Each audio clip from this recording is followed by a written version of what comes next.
Mark? Oh. Mark, Ah, okay ba yung court dyan? basa yung kalahati. Basa yung kalahati. Oo, tinutuyo pa namin. Kaya alam mo, ang malabo mo tuyo ito ngayon. Basang-basa eh. Oo. Oo. Sige. Sige, Mark, dito na lang ako. Okay, sige. Okay, sige, Mark. Thank you.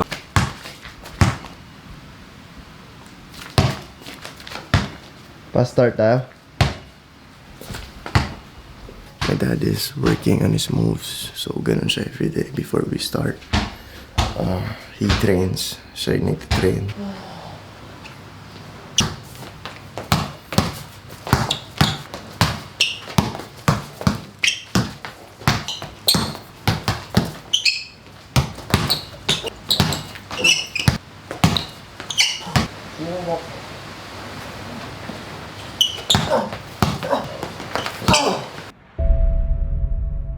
The only thing that changes our life long term is when we raise our standards. It means that all of us in life have things we want. We don't get what we want, we get what we have to have. It's painful to understand how much of what you're doing isn't productive. If you spend a productive hour when you're 20, then you gain the benefits of that hour for the rest of your life. You're not going to flip the switch at 30 years old and have the big house, nice cars, and a fat bank account just because you wished it. You got to put in the work now. We all get what we tolerate in ourselves and other people. But when you're no longer willing to tolerate something, that's when your life changes. Everybody really lives the same thing. They live the same 24 hours. It's just that some people, their results are different because of the way they use their 24 hours. How much time do you waste? When you get to like 6 hours a day, 80% of the people put up their hands. I want to encourage you, please. Stop wasting time. 6 hours a day. It's 42 hours a week.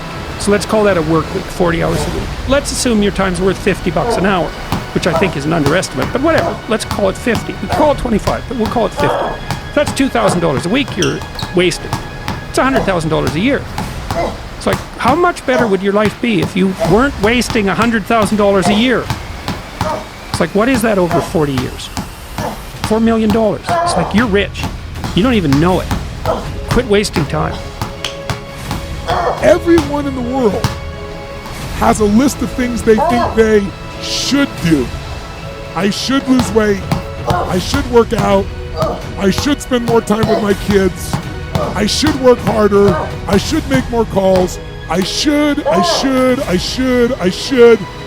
What changes people is when your should becomes a must. When suddenly the thing you said should happen has to happen. That's when human beings change. And the more you want, the more work you gotta put in. The bigger your ambition, the more you gotta punch that clock. And you gotta give up shit, fun and leisure and laziness and rest and all of it.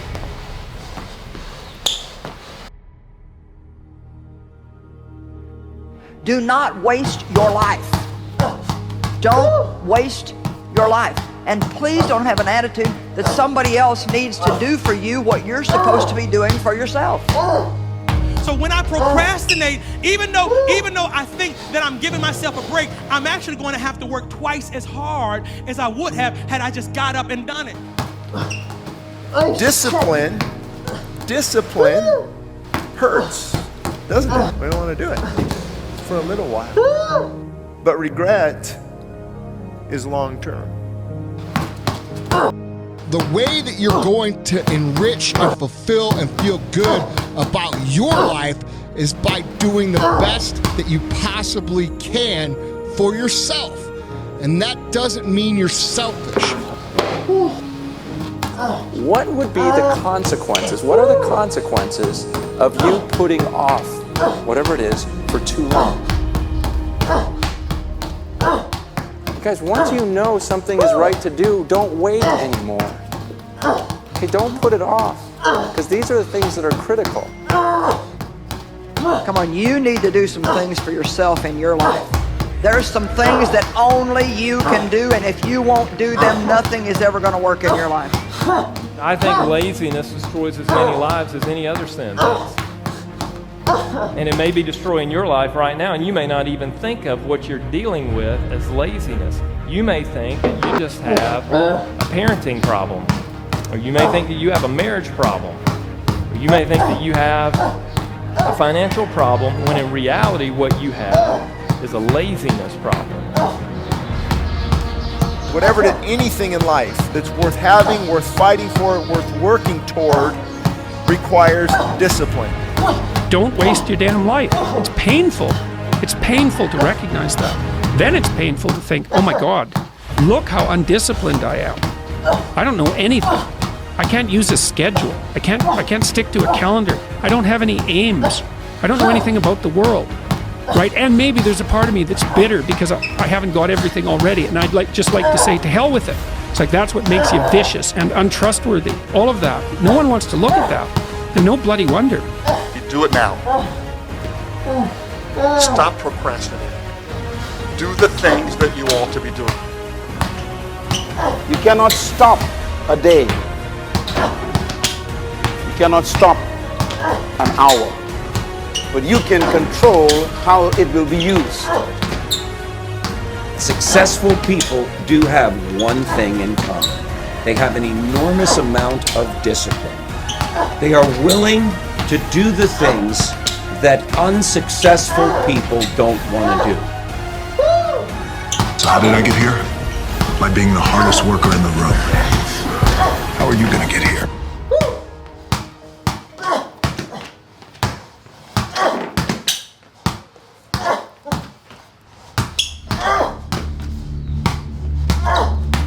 Beware of vision, dream, and passion killers. Family and friends, in most cases. Sad to even say this. Family and friends, in most cases, will be the first to come talk you out of something that you're passionate, excited about, that you have a vision for. Most of the people that have no dreams will wake up every day trying to talk you out of your dreams. They have no goals. They have nothing that they're ambitious about.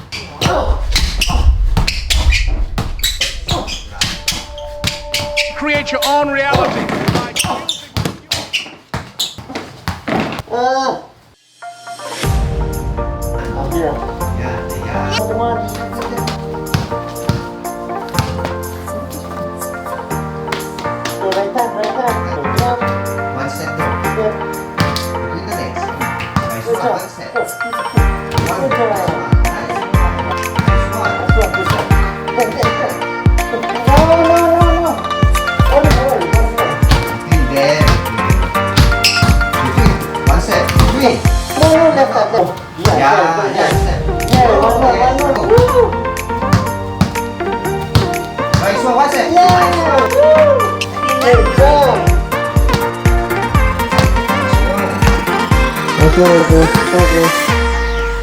Come on.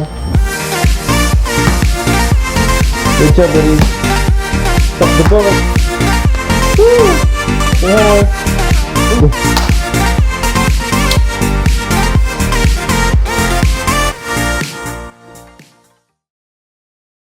One problem, the violin. Because to do what you do, you've got to be a world-class violinist. Because if you don't, when you're moving around and being thrown around and still trying to play, you end up doing what you did, and that's missing loads of notes. And there were times when it sounded to me like a bunch of rats being strangled. Seriously, that bad. But you're not good enough, I don't think, to get away with flying through the air and trying to play the violin at the same time. I don't think what you're doing right now is enough to fill a theater in Vegas. That much movement made you not as great as you were. Made you not as great as you were. Who's got the right to stop you? I mean, maybe some of you guys got something you never finished, something you really want to do, something you never said to somebody, something. And you're told no, even after you pay your dues. Who's got the right to tell you that? Who? Nobody. It's your right to listen to your gut. It ain't nobody's right to say no after you earn the right to be where you want to be and do what you want to do. People who discourage us. You know the people that you have in your life who, no matter how good of a day you're having, they'll bring you down. Or no matter how bad of a day you're having, they'll bring you even lower. You know what I'm talking about? Think of the 3 biggest discouragers in your life. They're not your biggest discouragers. You are. Dear candidate, thank you for your application to our ballet academy. Unfortunately, you have not been accepted. You lack the right feet, Achilles tendons, turnout, torso length, and bust. You have the wrong body for ballet, and at 13, you are too old to be considered. Failure is not an option. When you go into it, I want you to go into everything you do, listen to me, as if failure is not an option, all right? It's not a button. It's not a label. It does not exist. You can do it.